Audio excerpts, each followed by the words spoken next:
सत्येंद्र सिंह आप सबके बीच। इंग्लिश एक ऐसा सब्जेक्ट है जो कि अभी तक की बनी हुई सभी भाषाओं में से अपना विस्तृत रूप ले चुकी है।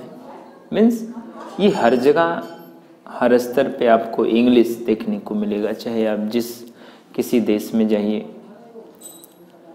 इंग्लिश एक ऐसी कॉमन लैंग्वेज है जिसके बिना आजकल काम चलना भी एक असंभव सा हो गया है। अगर आप किसी एजुकेशन के सेक्टर में हैं, अगर आप किसी एजुकेशन के सेक्टर में जाना चाहते हैं, आगे पढ़ना चाहते हैं या कोई रिसर्च करना चाहते हैं, कहीं पे जॉब करना चाहते हैं या फिर सामान्य स्तर पे आप पढ़ाई करना चाहते हैं, लेकिन सबसे बड़ी बात जो देखी जाती है कि कुछ लोग इससे डरते हैं। और विशेषकर जो हिंदी भाषी लोग हैं, जो हिंदी मीडियम के, हिंदी बेल्ट वाले जो भी राज्य हैं, वहाँ पे ऐसी स्थिति देखने को काफ़ी मिलती है। मैं आपको बताना चाहता हूँ कि English is a international language, so English is very important to communicate also in a national level and international level also. मतलब कि कम्युनिकेशन में इंग्लिश का बहुत ही बेहतर रोल हो रहा है। कोई एग्ज़ाम देना चाहते हैं, एग्ज़ाम की तैयारी करना चाहते हैं, तो वो एग्ज़ाम भले आपका हिंदी मीडियम हो, लेकिन कुछ मैटर ऐसे होते हैं जिन्हें बिना इंग्लिश में पढ़े वो आपका कंटेंट, वो आपका सब्जेक्ट, वो एरिया पूरा हो नहीं पाता। ये मैं इंग्लिश का टॉपिक जो स्टार्ट कर रहा हूँ एकदम बेसिक से स्टार्ट कर रहा हूँ। इसमें वे सभी बच्चे जो बेसिक क्लास में हैं या जो लोग तैयारी करना चाहते हैं एसएससी की, सीडीएस की, आईएएस की। आईएएस में एक पेपर इंग्लिश का होता है जिसे क्वालिफाई करना पड़ता है और उतना वो टफ नहीं होता, सामान्य होता है अगर ग्रामर पे सामान्य सी पहुँच हो जाए। तो मैं इसमें टेंस का टॉपिक स्टार्ट कर रहा हूँ। टेंस इंग्लिश का एक बेस है। टेंस अगर आपको अच्छे से आ गया तो इंग्लिश के बहुत सारे पोर्शन, जो भी पोर्शन है, चाहे वो कंजक्शन हो, प्रीपोजिशन हो, इंटरजेक्शन हो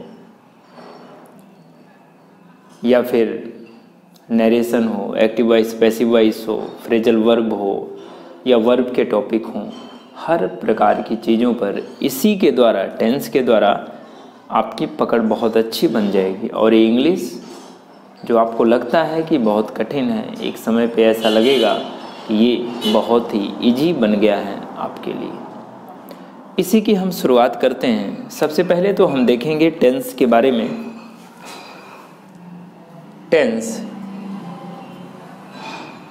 टेंस को ही हिंदी में समय बोलते हैं। इसी को पुस्तकों में लिखा रहता है काल। इस टाइम फ्रेम को रखिएगा। टाइम कितने टाइप के होते हैं? 3 टाइप के। अर्थात टेंस कितने टाइप के? 3 टाइप के। प्रेजेंट, PRESENT, पास्ट और फ्यूचर। फिर इन सभी के ध्यान रखिएगा, टेंस कितने टाइप के? 3, प्रेजेंट, पास्ट, फ्यूचर। फिर इन सब के 4 पार्ट होते हैं और वो 4 पार्ट क्या हैं? कॉमन है। प्रेजेंट के साथ अगर आप जोड़ देंगे तो प्रेजेंट का 4 पार्ट बन जाएगा। पास्ट के साथ अगर आप जोड़ देते हैं तो पास्ट का 4 पार्ट बन जाएगा।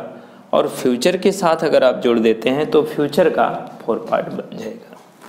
जैसे देखिए,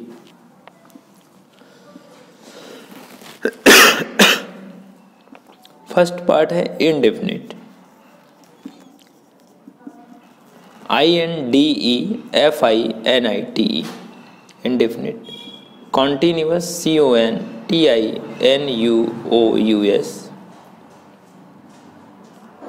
परफेक्ट, PERFECT, परफेक्ट। और फिर परफेक्ट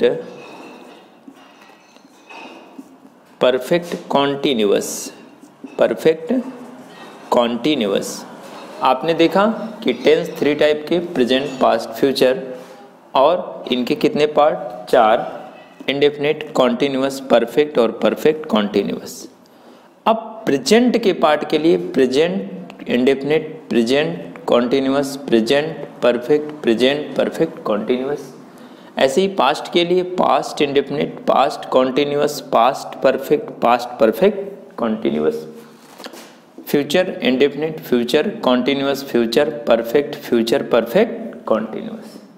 आपने देखा कितना आसान है, रटना नहीं है, आपको लॉजिक से चीज़ों को अपने पास समझना है।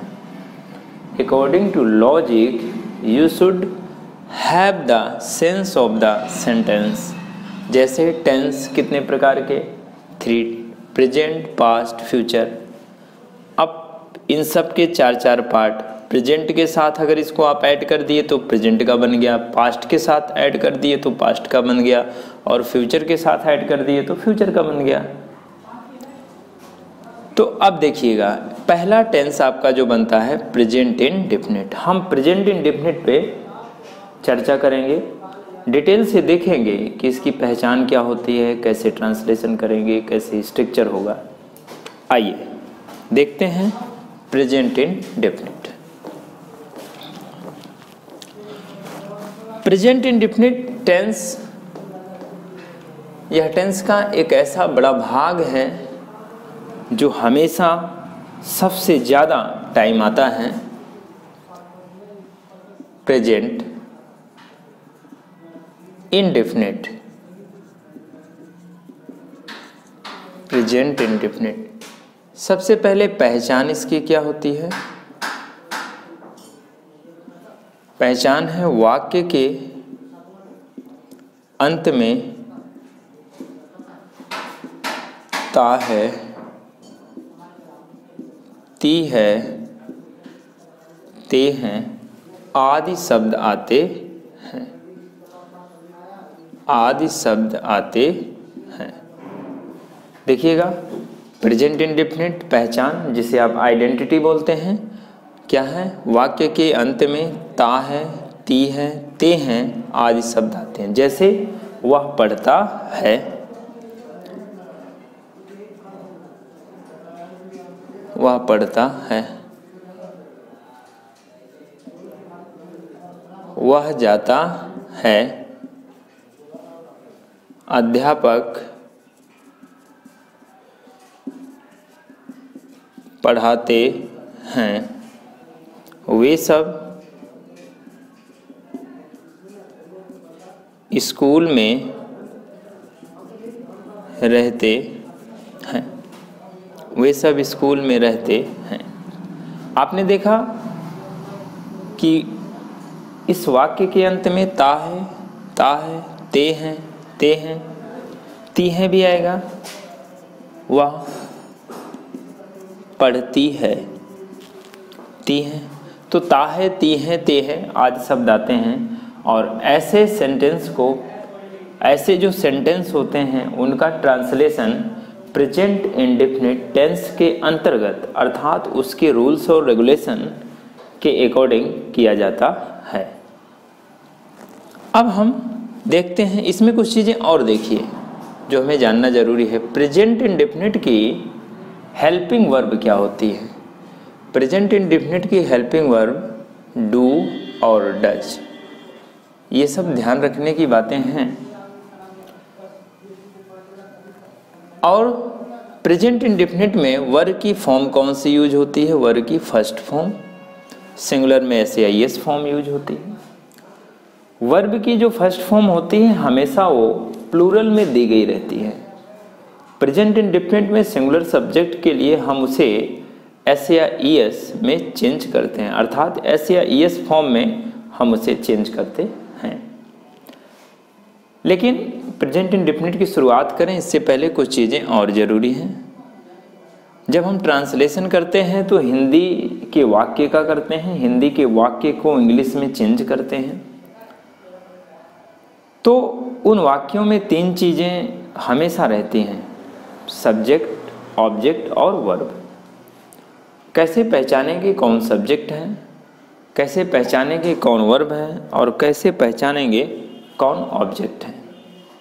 तो सबसे पहले सब्जेक्ट, ऑब्जेक्ट और वर्ब को पहचानना सीखते हैं। आइए,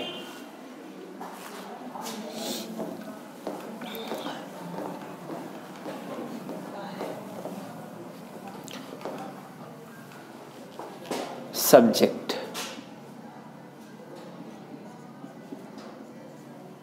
सब्जेक्ट को ही हिंदी में कर्ता बोलते हैं। एक सब्जेक्ट होता है जो आप पढ़ते हैं, Hindi, English, math, science, history, जो भी हुआ, लेकिन यहाँ सब्जेक्ट का मतलब क्या है? कर्ता। कर्ता का मतलब कार्य को करने वाला। तो सब्जेक्ट कौन होता है? Doer of the work, doer of the work, कार्य को करने वाला, कार्य को करने वाला। एग्जाम्पल लेते हैं एक, जैसे वह पढ़ता है। यहाँ पे ये देखिए, पढ़ने का काम कौन कर रहा है? वह कर रहा है। तो डूअर ऑफ द वर्क कौन हुआ? वह हुआ, अर्थात सब्जेक्ट यहाँ पे कौन है? वह है। ठीक, तो यहाँ लिखिए सब्जेक्ट, मैंने शॉर्ट में लिख दिया वह। वह को इंग्लिश में बोलते हैं ही। दूसरा,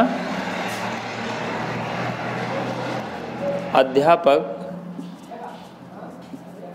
पढ़ाते हैं। यहाँ पे देखिए काम कौन कर रहा है? पढ़ाने का काम कौन कर रहा है? अध्यापक, टीचर, अर्थात ये क्या है? सब्जेक्ट है। तो ये यहाँ क्या हो गए? सब्जेक्ट। क्लियर? और देखिए, जैसे प्रधानमंत्री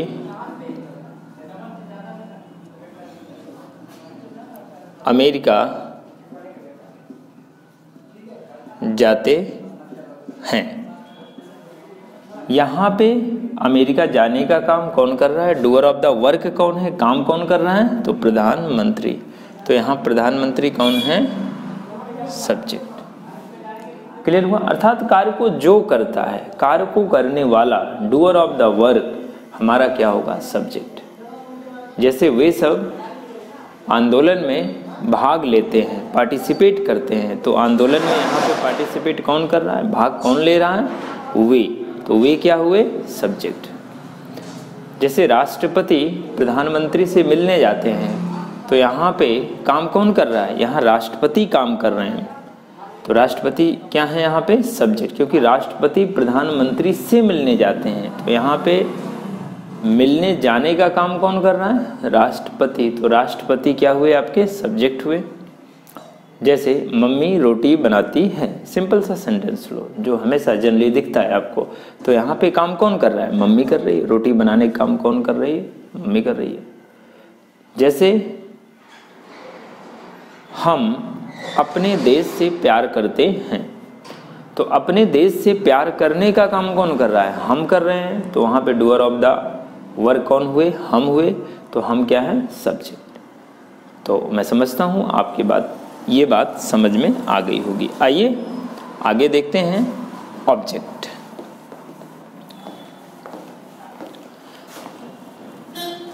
ऑब्जेक्ट देखना है। ऑब्जेक्ट देखिए, मैंने, आप जानिए सब्जेक्ट, कार्य को करने वाला। तो पहले मैं सब्जेक्ट के बारे में एक बात और बता दूं। सब्जेक्ट सिंगुलर और प्लूरल दोनों होते हैं। कार्य को करने वाला एक व्यक्ति भी हो सकता है, एक से ज़्यादा भी हो सकता है। तो सब्जेक्ट सिंगुलर और प्लूरल दोनों होते हैं। ऑब्जेक्ट देखेंगे। ऑब्जेक्ट किसे कहेंगे? ऑब्जेक्ट को हिंदी में कर्म बोलते हैं। लोग कहते हैं ना, कोई साइकिल चला रहा है तो वो व्यक्ति कभी कभी कहता है कि भाई हमारे कर्म में साइकिल ही है। तो जिस पर कार्य किया जाता है वही आपका ऑब्जेक्ट होता है, जिस पर कार्य किया जाता है। जैसे वे सब साइकिल चलाते हैं, वे चलाने का काम किस पे कर रहे हैं? साइकिल पे कर रहे हैं। तो साइकिल आपका क्या हुआ? ऑब्जेक्ट हुआ। वे सब कार चलाते हैं, वे चलाने का काम कार पे कर रहे हैं। तो कार्य आपका क्या हुआ? ऑब्जेक्ट हुआ। कार चला रहे हैं तो चलाने का काम कार पर, इसलिए कार ऑब्जेक्ट। वे सब घर जाते हैं। जाने का काम किस पे कर रहे हैं? घर पर। तो घर क्या हुआ? ऑब्जेक्ट हुआ। अर्थात जिस पर कार्य किया जाए वही हमारा क्या होता है? ऑब्जेक्ट होता है। तो ये हमें ध्यान रखना है। आइए एग्जाम्पल देखते हैं और डेफिनेशन भी लिख लेते हैं। ऑन विच, कुछ बुकों में डेफिनेशन अलग अलग रहती है तो उसमें आपको बहुत ज़्यादा सोचने की ज़रूरत है नहीं। जिस डेफिनेशन के सहारे आप कॉन्सेप्ट को पकड़ सकें वही डेफिनेशन आपके लिए बेहतर होती है।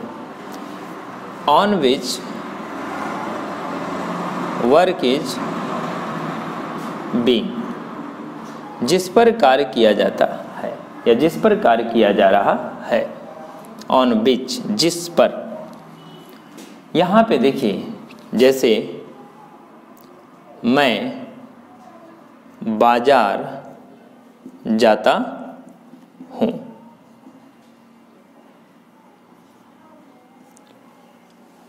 मैं बाजार जाता हूँ। मैं जाने का काम किस पे कर रहा हूँ? बाजार पर। तो बाजार क्या हुआ हमारा? ऑब्जेक्ट। समझ में आया? और देखिए एक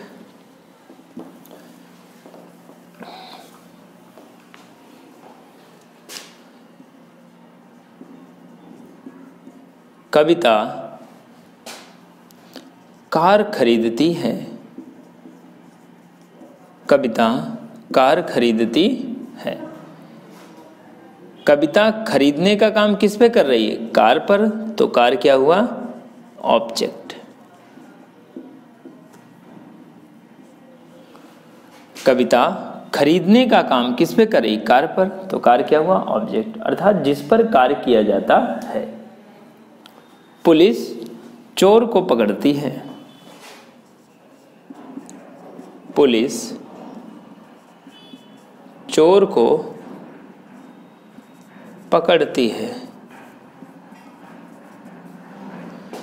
यहाँ पे पुलिस चोर को पकड़ती है। पुलिस पकड़ने का काम किस पे कर रही है? चोर पर।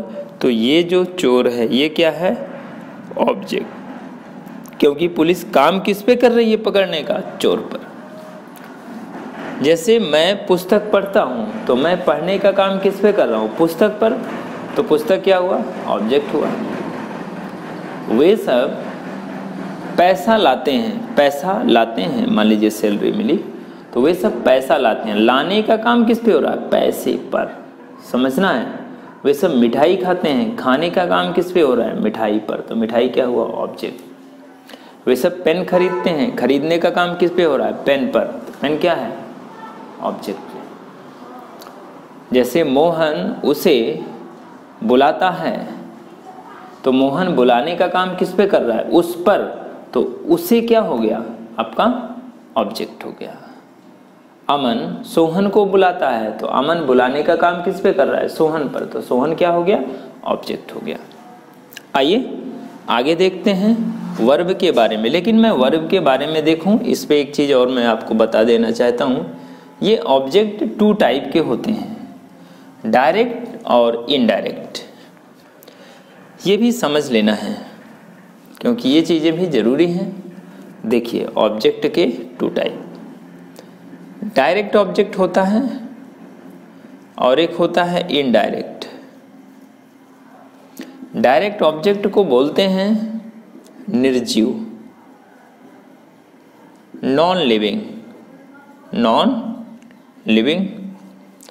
और इनडायरेक्ट ऑब्जेक्ट को सजीव या लिविंग। समझने की कोशिश करना। ऐसा ऑब्जेक्ट जो निर्जीव हो, नॉन लिविंग हो, उसे क्या बोलते हैं? डायरेक्ट। और ऐसा ऑब्जेक्ट जो सजीव हो या लिविंग हो उसे बोलते हैं इनडायरेक्ट। समझने का और अच्छा तरीका, जिसको आप डायरेक्ट टच कर सकें, कोई रिएक्शन ना आए, उसे बोलते हैं डायरेक्ट ऑब्जेक्ट। इनडायरेक्ट ऑब्जेक्ट जिसे आप डायरेक्ट टच नहीं कर सकते, जैसे कोई जीवित प्राणी हुआ, कोई व्यक्ति हुआ, उसे डायरेक्ट आप टच नहीं कर सकते। टच करने से पहले आप एक इजाज़त के रूप में, एक परमिशन के रूप में कोई ना कोई वर्ड बोलते हैं, या आप देखेंगे या उससे आप हेलो करेंगे या कोई और बात। तो आप ये देख सकते हैं जितनी भी सजीव चीज़ें होती हैं या लिविंग चीज़ें होती हैं वो हमेशा इनडायरेक्ट ऑब्जेक्ट में आती हैं, जबकि जितनी निर्जीव चीज़ें होती हैं वो डायरेक्ट ऑब्जेक्ट में आती हैं। जैसे वह घर जाता है, और दूसरा वह मोहन को बुलाता है। वह घर जाता है, वह जाने का काम किस पे कर रहा है? घर पर। तो घर क्या हुआ? ऑब्जेक्ट। और इस ऑब्जेक्ट में कौन सा ऑब्जेक्ट हुआ? घर निर्जीव है या सजीव, लिविंग है या नॉन लिविंग? तो आप देखेंगे घर निर्जीव है अर्थात नॉन लिविंग है, नॉन लिविंग, ये निर्जीव है। ये समझ में आया? तो घर ऑब्जेक्ट है, लेकिन ऑब्जेक्ट में कौन सा ऑब्जेक्ट? Non living. मोहन, वह मोहन को बुलाता, वह बुलाने का काम किस पे कर रहा है? मोहन पर। तो मोहन क्या है? ऑब्जेक्ट। ऑब्जेक्ट में कौन ऑब्जेक्ट है? लिविंग ऑब्जेक्ट, जीवित है। ये समझना इसलिए है, आगे इसका काम पड़ेगा। एक सेंटेंस में दोनों ऑब्जेक्ट एक साथ आ सकते हैं, ये आप ध्यान रखिएगा। कैसे आते हैं देखिए एक एग्जाम्पल के थ्रू। जैसे वह उसे पेन देता है। यहाँ पे प्रोनाउन आ गया, आप नाउन रख के देखें। वह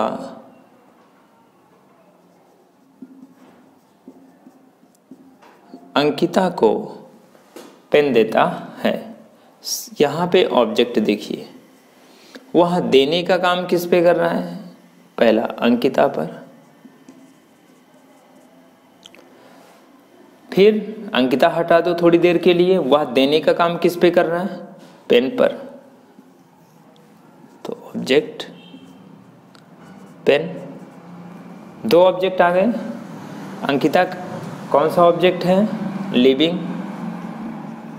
लिविंग का मतलब इनडायरेक्ट। पेन नॉन लिविंग, मतलब डायरेक्ट। क्योंकि जो निर्जीव चीज़ें होती हैं उन्हें आप डायरेक्ट टच कर सकते हैं, जो सजीव चीज़ें होती हैं उन्हें हम डायरेक्ट टच नहीं कर सकते, इसीलिए डायरेक्ट और इनडायरेक्ट के रूप में भी हम समझ सकते हैं। आगे आइए देखेंगे वर्ब के बारे में।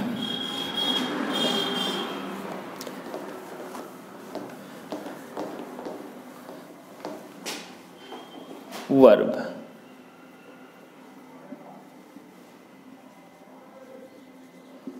व्हाट बिकम्स,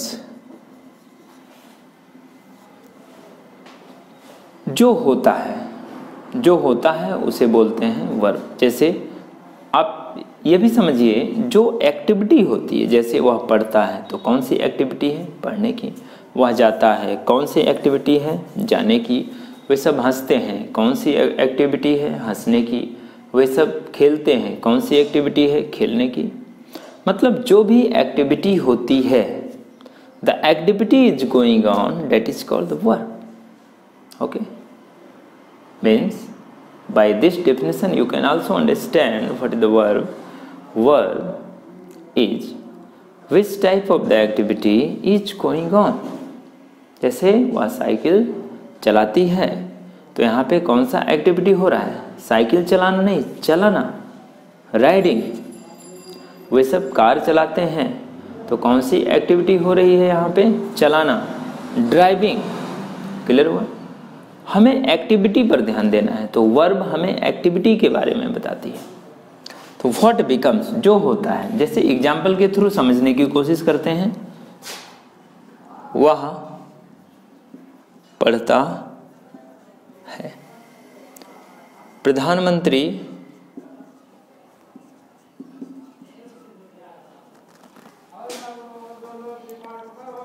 चीन जाते हैं। रिश्ते हमारे खराब चलते रहते हैं चीन से, लेकिन फिर भी जिससे रिश्ते खराब हो जाएं इसका मतलब ये तो नहीं होता उसे छोड़ दिया जाए। तो डिप्लोमेटिक स्तर पे सरकारें अपना प्रयास करती रहती हैं रिश्तों को बनाने के स्तर पे। फिलहाल हमें सेंटेंस समझना है। देखिए, प्रधानमंत्री चीन जाते हैं, तो प्रधानमंत्री चीन जाते हैं, तो यहाँ पे देखिए ध्यान से, प्रधानमंत्री कौन सी एक्टिविटी कर रहे हैं? जाने की। तो जाना क्या हो जाएगा? वर्ब। तो हमें मूल फॉर्म में लिखना होता है जाना, वर्ब। इसी को इंग्लिश में क्या लिख सकते हो? गो। वह पढ़ता है, कौन सी एक्टिविटी हो रही है? पढ़ने की, मूल फॉर्म पढ़ना। आप ऐसे समझेंगे, पढ़ना। और इसको क्या बोलते हैं? रीड। समझ में आया? वे सब हंसते हैं, तो कौन सी एक्टिविटी हो रही है? हंसने की। एक और आप ध्यान से समझिए यहाँ पे, कभी कभी आपको लगेगा कि दो वर्ब है, लेकिन वर्ब हमेशा एक होती है। कैसे? जैसे वह पढ़ने के लिए स्कूल जाता है। स्कूल जाता है। देखिए, पढ़ने के लिए आपको लगेगा कि ये भी तो वर्ब है। स्कूल जाता है लगेगा ये भी वर्ब है। नहीं, यहाँ पे ताहे तीहे ते हैं, आइडेंटिटी के साथ जो पाया जा रहा है ये हमारा वर्ब है। आप समझ पाए? वह पढ़ने जाता है, वह खेलने जाता है, वह दौड़ने जाता है। तो दौड़ने जाता है, यहाँ पे जाता, ताहे तीहे ते हैं, इससे लगी हुई वर्ब कौन सी है? तो आप देखेंगे कि वह जाता है, तो ये हमारी वर्ब है। पढ़ने या पढ़ने के लिए जाता है, ये हमारी वर्ब नहीं है। ये एक पर्पज के सेंस में यूज किया जाता है। यहाँ पे टू लगता है, टू के बाद वर्ब की फर्स्ट फॉर्म आती है, अर्थात ये हमारी वर्ब नहीं है, हमने इसको नाउन बनाया है। आइए आगे देखते हैं। तो यहाँ पे वर्ब हमारा क्या हो जाएगा? जाना। ठीक है। जैसे एक और देखो, वह खेलने जाता है, वह खेलने जाता है। हमारी वर्ब कौन है यहाँ पे? वह खेलने जाता है, तो खेलने ये वर्ब नहीं है, वर्ब हमारी है जाना। क्या है? जाना, क्योंकि आइडेंटिटी इसके साथ, अर्थात जिस वर्ब के साथ आइडेंटिटी जुड़ी होती है वही हमारी मेन वर्ब होती है। आप समझ पाए? एग्जाम्पल के थ्रू भी, जैसे वे पढ़ने जाते हैं, वे खेलने जाते हैं, वे दौड़ने जाते हैं, तो यहाँ पे जाना ही मेन वर्ब है। दौड़ना, खेलना, पढ़ना, ये सब क्या हो जाएगा? ये सब अदर थिंग्स के रूप में आ जाएंगे। क्लियर? अब हम एक बार सब्जेक्ट, ऑब्जेक्ट, वर्ब सबको एक साथ देखते हैं, एग्जाम्पल के रूप में समझने का प्रयास करते हैं। देखिए,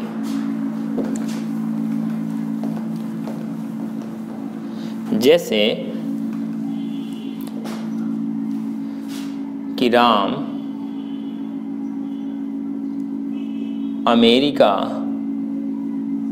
जाता है, वह लंदन जाती है। हम अपने देश से प्यार करते हैं। यहाँ पे देखना ध्यान से, हमें यहाँ पे तीनों चीजें लिखनी है, सब्जेक्ट, ऑब्जेक्ट, वर्ब। तो देखिएगा सब्जेक्ट कौन है, तो काम यहाँ कौन कर रहा है? Doer of the work, Ram America जाता है, तो राम कर रहा है, तो राम क्या हो गया? सब्जेक्ट। काम किस पे किया जा रहा है? अमेरिका पर। जाने का काम अमेरिका पर किया जा रहा है, तो अमेरिका क्या हो गया? ऑब्जेक्ट। कौन सी एक्टिविटी हो रही है? Which activity is going on here? तो एक्टिविटी यहाँ पे जाना हो रहा है, तो ये क्या हो जाएगा? वर्ब। क्लियर? ऐसे इसमें देखते हैं, इसमें वह लंदन जाती है, तो डूअर ऑफ द वर्क कौन है? काम कौन कर रहा है जाने का? वह। तो वह क्या हो जाएगा? सब्जेक्ट। वह लंदन जाती है, वह जाने का काम किस पे हो रहा है? यहाँ पे लंदन पर, तो लंदन ऑब्जेक्ट। और कौन सी एक्टिविटी हो रही है? जाना, तो ये क्या हो जाएगा, वर्ब। आप देख रहे हैं, आ रहा है समझ में? काफ़ी आसान है, कोशिश तो करना पड़ता है ना थोड़ा समझने का। अब यहाँ पे देखिए, हम अपने देश से प्यार करते हैं, तो अपने देश से प्यार करने का काम कौन कर रहा है, डूअर ऑफ द वर्क कौन है, हम। तो ये क्या हो जाएगा, ये सब्जेक्ट हम का बी होता है। प्यार करना, प्यार करना वर्ब है लव, तो यहाँ पे प्यार करना ये क्या है, आपका वर्ब। और हम प्यार करने का काम किस पे कर रहे हैं, अपने देश पर, तो आवर कंट्री ये क्या है हमारा, ऑब्जेक्ट। समझ में आया? आपने देखा कि सब्जेक्ट किसे कहते हैं, डूअर ऑफ द वर्क, कार्य को करने वाला। वह साइकिल चलाती है, तो यहाँ साइकिल चलाने का काम कौन कर रहा है, वह कर रही है, अर्थात डूअर ऑफ द वर्क वह है।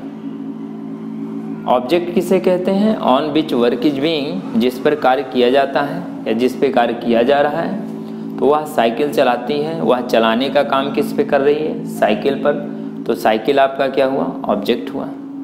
वर्ब व्हाट बिकम्स, या विच एक्टिविटी इज गोइंग ऑन, जो एक्टिविटी हो रही है या जो कार्य होता है वही वर्ब होता है। जैसे वह साइकिल चलाती है, तो यहाँ कौन सी एक्टिविटी है, चलाना, मतलब राइड। राइड आपकी क्या है, राइड आपकी वर्ब है, अर्थात चलाना वर्ब है। आप समझ गए होंगे।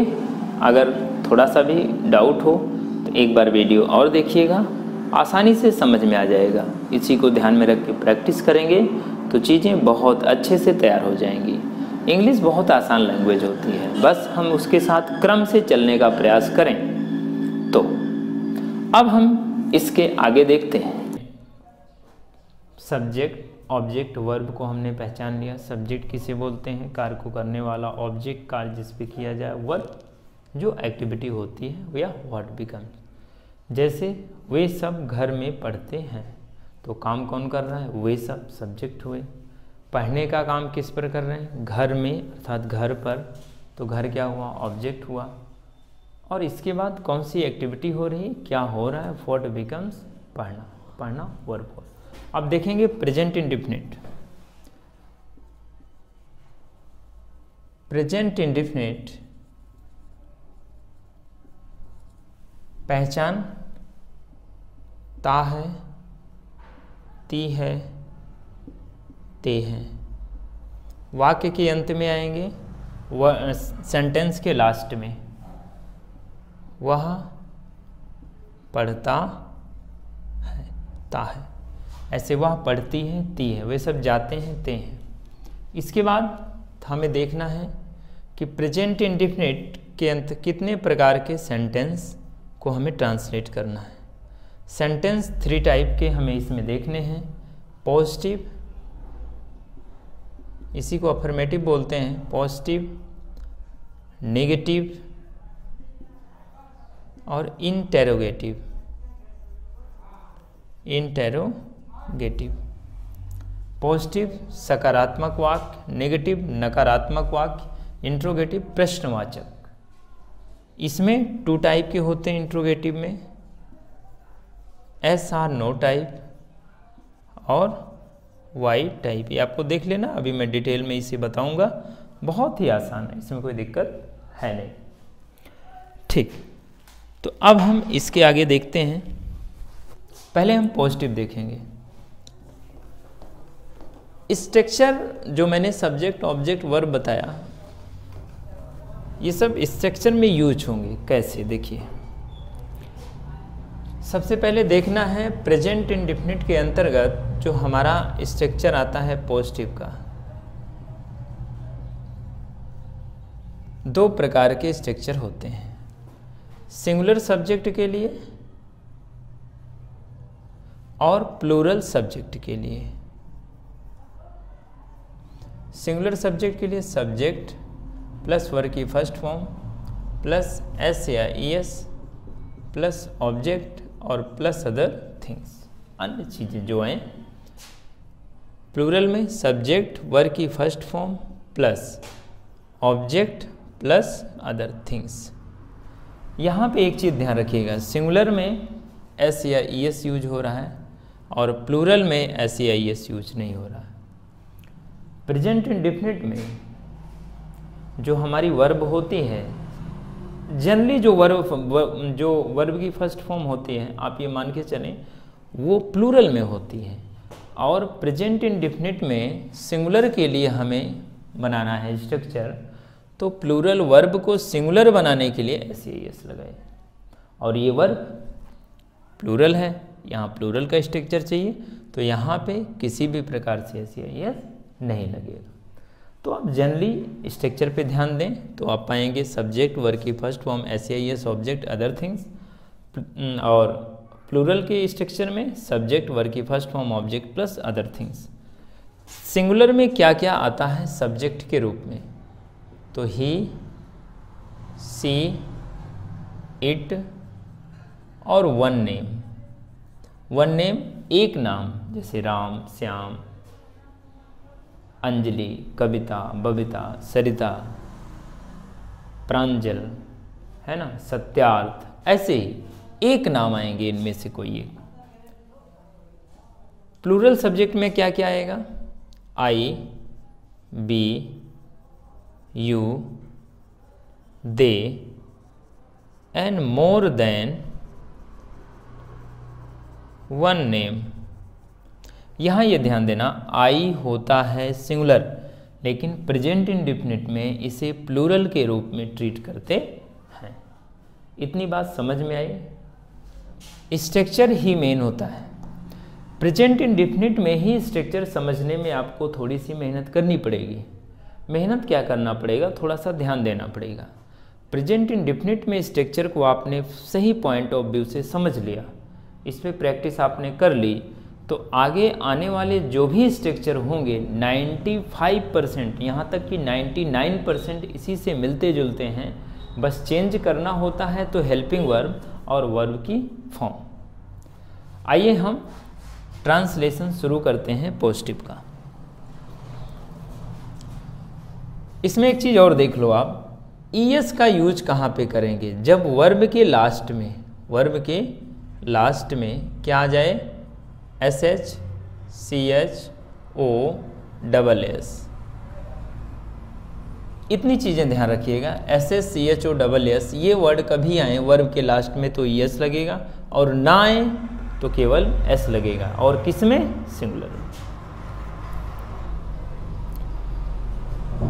अब हम सिंगुलर पर ही सेंटेंस देखेंगे, इसका स्ट्रक्चर रहने देते हैं सिंगुलर का। आप देखिएगा, जैसे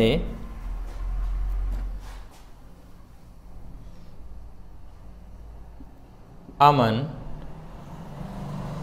पढ़ता है, अमन पढ़ता है, आपने देखा, तो अमन पढ़ता है, तो यहाँ पे सबसे पहले देखेंगे किस टेंस में है, तो आपने देखा है प्रेजेंट इंडेफिनिट टेंस की पहचान होती है ता है, ती है, ते है, तो यहाँ वाक्य के लास्ट में ता है आ रहा है, तो इसका मतलब प्रेजेंट इंडेफिनिट, पहली चीज़। दूसरी चीज़ आप ये पकड़िए कि ये पॉजिटिव है, नेगेटिव है कि इंट्रोगेटिव, तो आप देखेंगे जिस भी वर्ड में नॉट वर्ड ना हो, जिस शब्द में नहीं है, और उसमें कोई प्रश्न नहीं पूछा जा रहा है, सिंपल सेंटेंस है, तो क्या होगा, वो आपका पॉजिटिव होगा। तो देखिएगा, इसमें कहीं नहीं वर्ड आया है, नहीं आया, कहीं प्रश्न पूछा जा रहा है, नहीं पूछा जा रहा है, अर्थात ऐसे सामान्य सेंटेंस, सिंपल सेंटेंस आपके पॉजिटिव होते हैं, तो पॉजिटिव का स्ट्रक्चर लगेगा। अब देखिए पॉजिटिव में किसका लगेगा, क्योंकि दो स्ट्रक्चर आपके पास हैं, सिंगुलर और प्लूरल, तो सब्जेक्ट पे आइएगा। सब्जेक्ट सिंगुलर है तो सिंगुलर का स्ट्रक्चर, और सब्जेक्ट प्लूरल है तो प्लूरल का स्ट्रक्चर लगेगा। अमन सिंगुलर है, अकेला है, इसलिए यहाँ पे सिंगुलर का स्ट्रक्चर। तो 10 से 12 सेंटेंस आप स्ट्रक्चर लिख के प्रैक्टिस करना, फिर आगे आपको स्ट्रक्चर की ज़रूरत पड़ेगी नहीं, आप खुद ही कर लेंगे। तो सब्जेक्ट प्लस वर्ब की फर्स्ट फॉर्म, क्योंकि सिंगुलर का है तो एस या ES प्लस ऑब्जेक्ट और प्लस अदर थिंग्स। सब्जेक्ट अमन है, लिखिए अमन। वर्ब यहाँ पढ़ना तो रीड, SCIS, देखिए यहाँ वर्ब के लास्ट में ना SH आ रहा है, ना CH आ रहा है, ना O आ रहा है, ना SS आ रहा है, तो इसका मतलब यहाँ पे ES नहीं लगेगा, तो ES नहीं लगेगा तो क्या लगेगा, केवल आपका S लगेगा, क्योंकि ES वहीं पे लगता है जिसके वर्ब के लास्ट में क्या है, SH,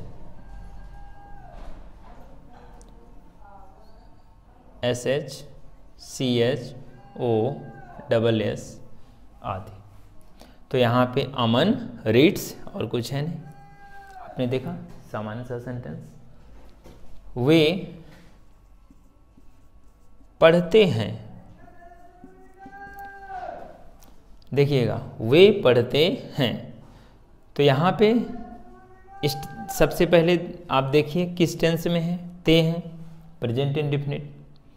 पॉजिटिव है, नेगेटिव है कि इंट्रोगेटिव, तो पॉजिटिव है क्योंकि ना तो कोई नहीं वर्ड आ रहा है ना प्रश्न पूछा जा रहा है। फिर इसके बाद आप देखिए कि यहाँ पे सब्जेक्ट कैसा है, सब्जेक्ट वे, प्लूरल है, तो प्लूरल में इसका मतलब क्या हो जाएगा, प्लूरल का स्ट्रक्चर सब्जेक्ट वर्ब की first form plus object plus other things. तो ये क्या हो जाएगा, वे की इंग्लिश होती है दे, THEY, वर्ब है पढ़ना, रीड, और कुछ है नहीं, ऑब्जेक्ट है नहीं यहाँ पे, तो दे रीड।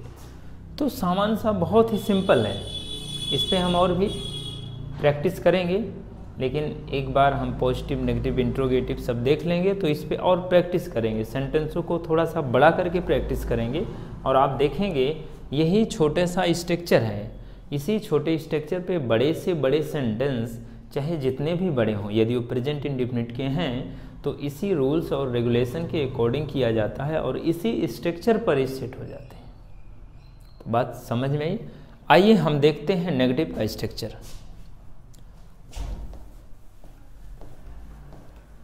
प्रेजेंट इंडेफिनिट की हेल्पिंग वर्ब डू और डज होती है। ये डू और डज हमेशा नेगेटिव और इंट्रोगेटिव में यूज होती हैं, पॉजिटिव में यूज नहीं होती है। तो आप देखिए प्रेजेंट इंडेफिनिट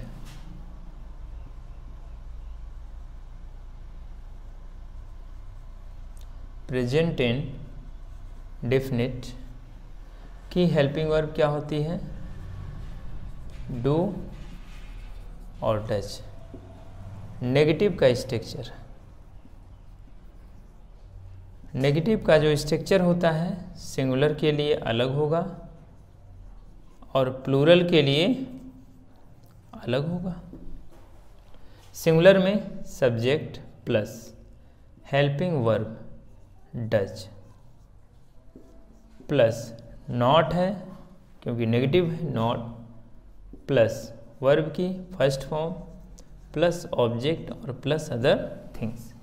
प्लूरल में subject plus helping verb do plus not plus verb की first form plus object plus other things. देखा आपने। अब यहीं पे हम दो सेंटेंस लेते हैं, जैसे वह नहीं पढ़ता है और वे नहीं पढ़ते हैं। देखिएगा वह नहीं पढ़ता है, पहले देखिए ता है ती है ते हैं, प्रेजेंट इंडेफिनिट, नहीं वर्ड आ रहा है तो प्रेजेंट इंडेफिनिट का नेगेटिव। अब सब्जेक्ट पे आइए, वह सिंगुलर है कि प्लूरल, तो सिंगुलर है। आप ये जानिएगा सिंगुलर सब्जेक्ट में क्या क्या आता है, ही, सी, इट और वन नेम। प्लूरल सब्जेक्ट में प्रेजेंट इंडेफिनिट में क्या क्या आता है प्लूरल सब्जेक्ट में, तो आप देखेंगे I, we, you, they and more than one name. तो वह किस में आ रहा है, वह का मतलब ही सिंगुलर में आ रहा है। तो सिंगुलर का structure subject plus helping verb does plus not plus verb की फर्स्ट फॉर्म प्लस ऑब्जेक्ट और प्लस अदर थिंग्स, इसी में रख दो। वह का क्या हो जाएगा, ही, फिर नेगेटिव है तो डज नॉट आप लगा दीजिए, डज नॉट। वर्ब क्या है, पढ़ना, READ, he does not read. Clear, समझ में आया। तो आपने देखा सिंपल, केवल स्ट्रक्चर पे रखना है, स्ट्रक्चर पे आप रख रहे हैं तो ये सब आपको आता जा रहा है। प्लूरल का देख लेते हैं। वे नहीं पढ़ते हैं, तो वे यहाँ पे प्लूरल सब्जेक्ट है, इसलिए यहाँ पे नेगेटिव का प्लूरल का स्ट्रक्चर लगेगा। तो नेगेटिव में प्लूरल का स्ट्रक्चर प्रेजेंट इंडेफिनिट का क्या है? Subject helping verb do plus not verb की first form object other things लगाइए यहाँ पे। तो subject plus helping verb do plus not plus verb की फर्स्ट फॉर्म प्लस ऑब्जेक्ट और प्लस अदर थिंग्स। अब वे का क्या होता है? दे, हेल्पिंग वर्ब क्या है? डू, नॉट नेगेटिव है तो डू नॉट आ जाएगा तुरंत, डू प्लस नॉट वर्ब की फर्स्ट फॉर्म, वर्ब क्या है? पढ़ना, तो they do not read. Clear? आपने पॉजिटिव देखा और नेगेटिव देखा। आइए अब हम इंट्रोगेटिव देखते हैं। इंट्रोगेटिव जो सेंटेंस होता है वो दो प्रकार के होते हैं, ऐसा नो टाइप और वाई टाइप। इंटेरोगेटिव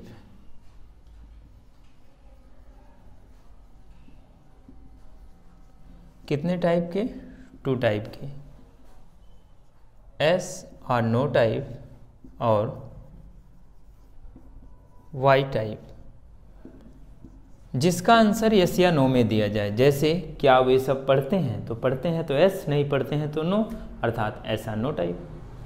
वे सब घर क्यों जाते हैं? तो यहाँ पे रीजन बताना पड़ेगा, जिसके लिए, जिसका उत्तर देने के लिए रीजन बताना पड़े, प्लेस बताना पड़े, टाइम बताना पड़े, तो वो हमेशा आपके वाई टाइप होते हैं। और जिसका आंसर केवल यस या नो में दिया जाए वो ऐसा नो टाइप होते हैं।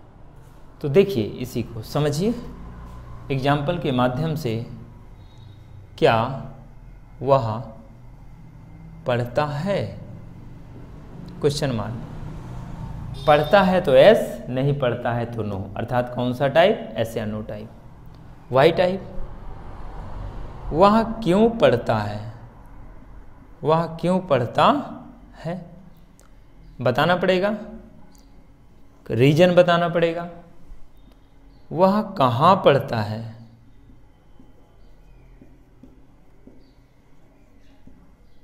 वह कहाँ पढ़ता है? वेयर, प्लेस बताना पड़ेगा। तो रीजन, प्लेस, वह कब पढ़ता है? टाइम बताना पड़ेगा। तो जहाँ पे कुछ बताना पड़े, रीजन, प्लेस, टाइम, वे होते हैं वाई टाइप। और जहाँ पे केवल आंसर यस या नो में दिया जाए वो होता है ऐसा नो टाइप इंट्रोगेटिव। इसका स्ट्रक्चर देखते हैं। आइए पहले हम ऐसा नो टाइप का स्ट्रक्चर देखेंगे और 1-2 एग्जाम्पल, फिर वाई टाइप का, ऐसे ही आगे बढ़ेंगे। तो इंट्रोगेटिव में हम देखेंगे yes or no type. Yes or no type का स्ट्रक्चर सिंगुलर का और प्लूरल का। आपको पता है कि प्रेजेंट इंडेफिनिट की हेल्पिंग वर्ब डू और डज होती है। ये डू और डज हेल्पिंग वर्ब पॉजिटिव को छोड़ के नेगेटिव और इंट्रोगेटिव में यूज होती है। ये भी इंट्रोगेटिव है, एस आर नो टाइप है। तो इसका स्ट्रक्चर हमेशा हेल्पिंग वर्ब से स्टार्ट होता है। तो सिंगुलर है, सिंगुलर के लिए हमेशा डज आएगा, और प्लूरल है तो प्लूरल के लिए हमेशा डू आएगा। आपने देखा, सिंगुलर है डज, प्लूरल है डू। इसके बाद सब्जेक्ट, यहाँ भी सब्जेक्ट। अब अगर ये एस आर नो टाइप में नॉट है, नेगेटिव है, जैसे क्या वह नहीं जाता है, क्या वह जाता है तो ठीक है, क्या वह नहीं जाता है, अर्थात इसी इंट्रोगेटिव में एस आर नो टाइप में नेगेटिव भी आ गया, इसी को बोलते हैं इंट्रोगेटिव नेगेटिव। तो एस आर नो टाइप का इंट्रोगेटिव नेगेटिव, वाई टाइप का इंट्रोगेटिव नेगेटिव, इसे एक नाम देते हैं समझने के लिए, जिससे कि आप समझ जाएं। तो अगर इंट्रोगेटिव में कहीं भी नॉट वर्ड आ रहा है तो नॉट हमेशा सब्जेक्ट के बाद यूज होगा। मैं फिर से ये बताना चाहता हूँ कि इंट्रोगेटिव में जब भी नॉट वर्ड आएगा वो हमेशा सब्जेक्ट के बाद यूज होगा। तो नॉट है तो नॉट, और नहीं है नॉट तो नहीं लगाएंगे, क्योंकि हम स्ट्रक्चर बता रहे हैं इसलिए मैं यहाँ पे लिख रहा हूँ। अब यहाँ पे helping verb does, subject plus not, verb की फर्स्ट फॉर्म प्लस ऑब्जेक्ट और प्लस अदर थिंग्स।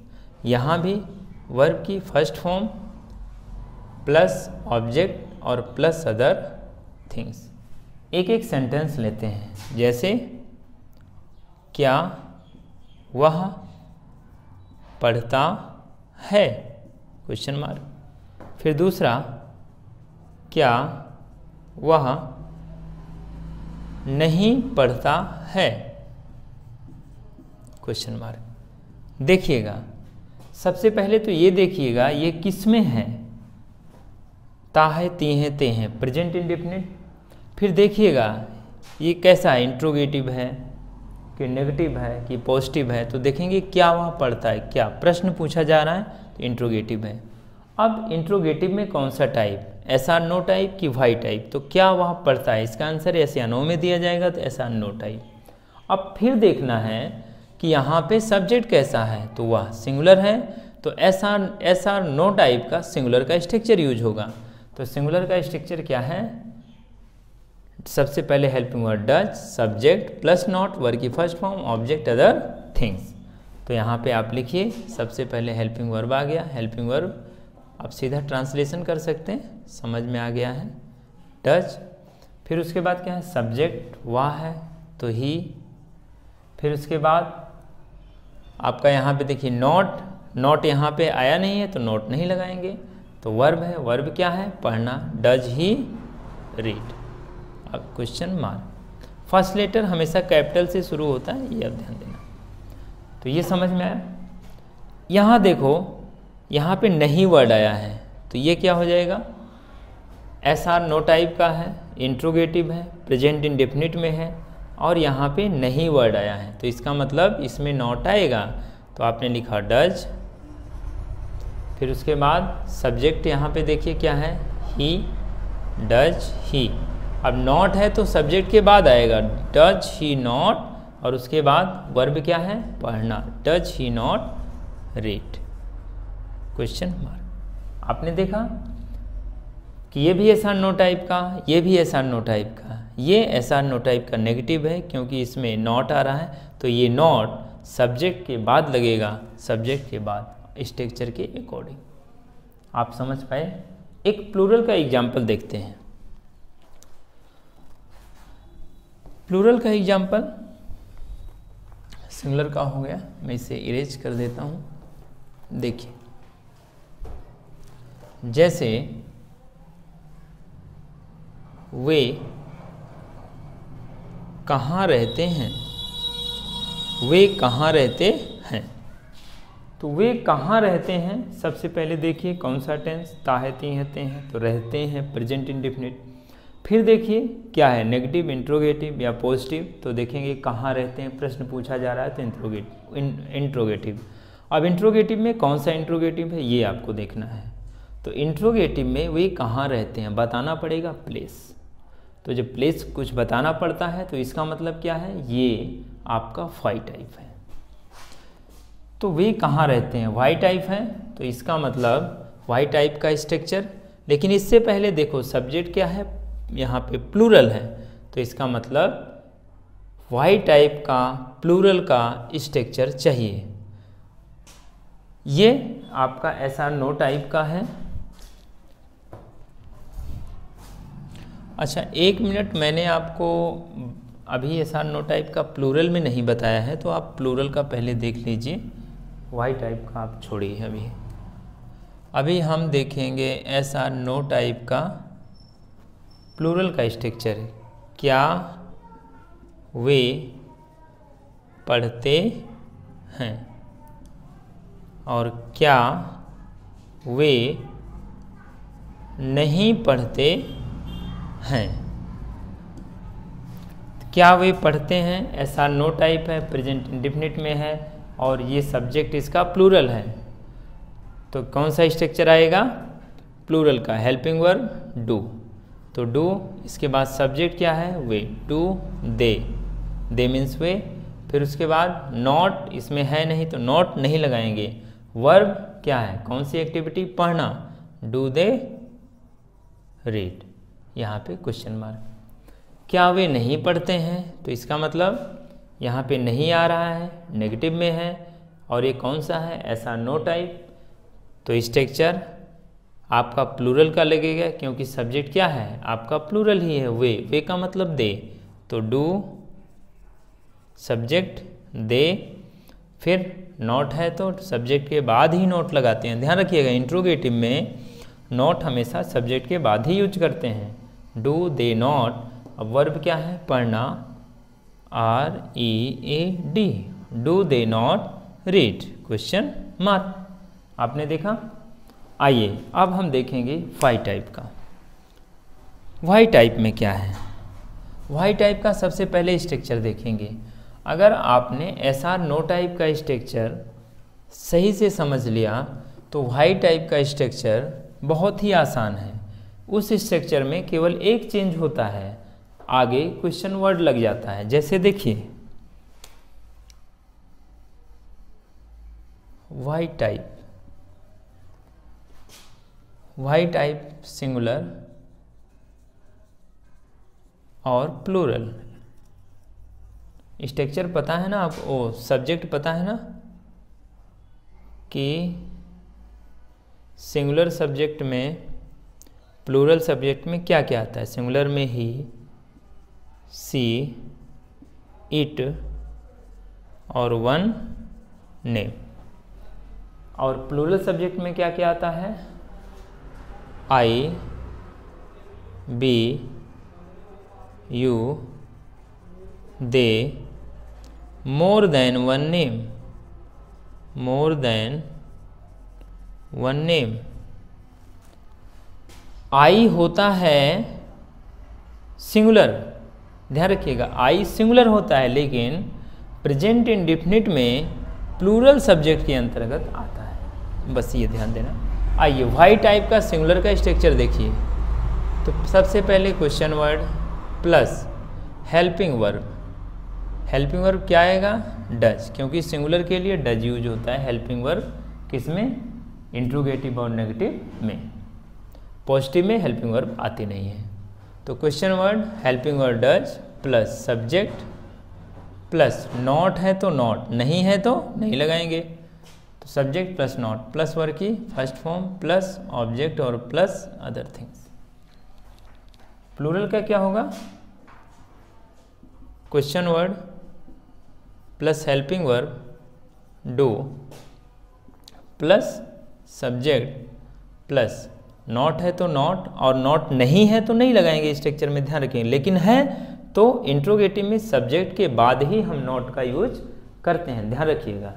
इंट्रोगेटिव में जब भी नॉट का यूज होता है तो हमेशा सब्जेक्ट के बाद ही होता है। क्लियर। आइए देखते हैं आगे। तो नॉट के बाद प्लस वर्ब की फर्स्ट फॉर्म प्लस ऑब्जेक्ट और प्लस अदर थिंग्स, लास्ट में क्वेश्चन मार्क। अब हम अगर ये सेंटेंस करें,